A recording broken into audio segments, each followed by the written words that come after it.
Hey, popcorn junkies, how are we? So I think probably everyone who's a movie fan has been waiting for, well, I don't know, something to be seen, to be shown, to be packaged, to be released to the film-loving, film-going public of Francis Ford Coppola's latest epic movie, Megalopolis.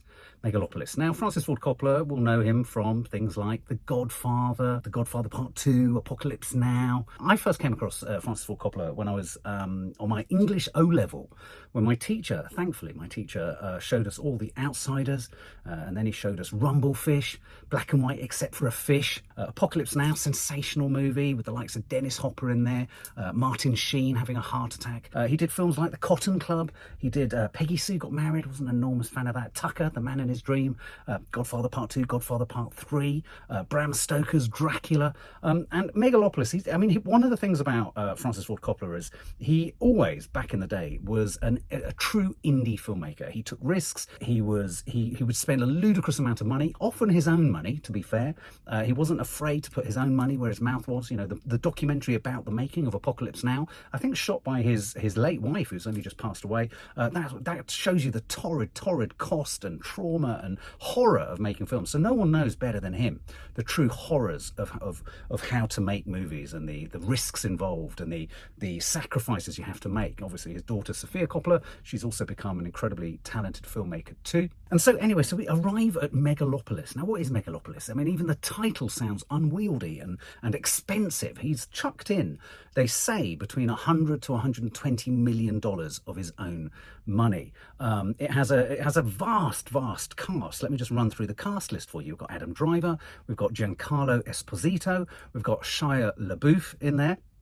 Quite contentious, given that he's sort of been cancelled post the FKA Twigs drama. You've got Jon Voight in there, Angelina's father, who himself is a divisive character. You've got Laurence Fishburne in there, Dustin Hoffman. You've got huge Jason Schwartzman, huge number of incredibly, hefty, weighty performers in this film. And as I say, you've got Adam Driver at the helm. Now, for me, one of the biggest concerns with this is less the amount of money thrown at it, less the fact that it's Francis Ford Coppola, because I think one of the things with Francis Ford Coppola is that even a failure in his terms could be a sort of cultural success. There were many who thought The Godfather wasn't going to be good. There were many who thought Apocalypse Now was going to be a disaster, and in many ways it was, but it's also now become an absolute sort of cult classic, if you like.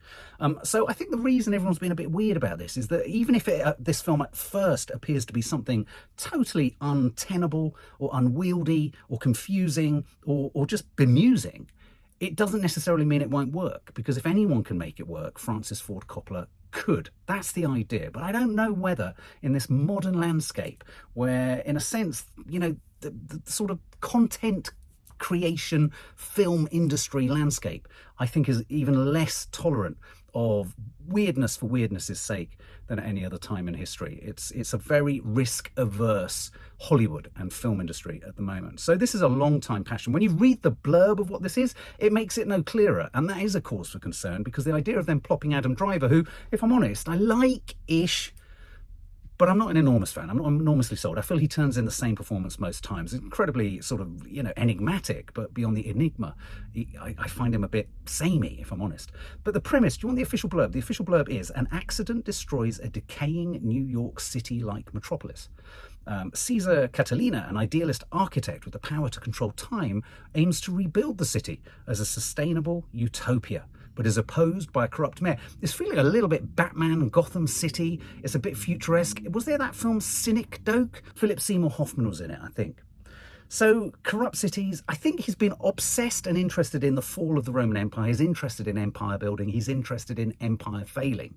And so I think empire is in this. He struggled to find a buyer for this film. Too many people have said at certain markets, it's being screened or it's being shown for the first time at the Cannes Film Festival. And a number of people feel that it's an unwieldy, unsellable beast, which, weirdly, in the Francis Ford Coppola kind of tradition, potentially makes it a must-have. It becomes a must-have, a Francis Ford Coppola film, when it's a mustn't have or a can't have or a shouldn't have. Suddenly it becomes a must have. So when I heard that no buyers are stepping forward to take this film on to distribute it, I was thinking, that's good. That's a good thing. Whether it means it makes any sense, we don't know. And we're about to watch what has been released as the first teaser of Megalopolis. So let's check this out. You've got to admire. I think Apocalypse Now for me is my favourite Coppola film.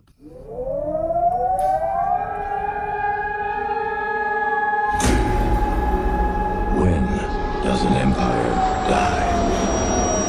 Does it collapse in one terrible moment? No, no. But there comes a time when its people no longer believe in it. Don't let the now destroy the forever. Ladies and gentlemen, and children of all ages, welcome. Is this society, is this way we're living, the only one that's available to us?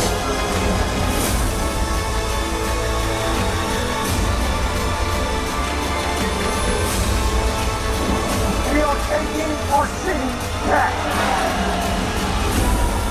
And when we ask these questions, when there's a dialogue about them, that basically is a utopia.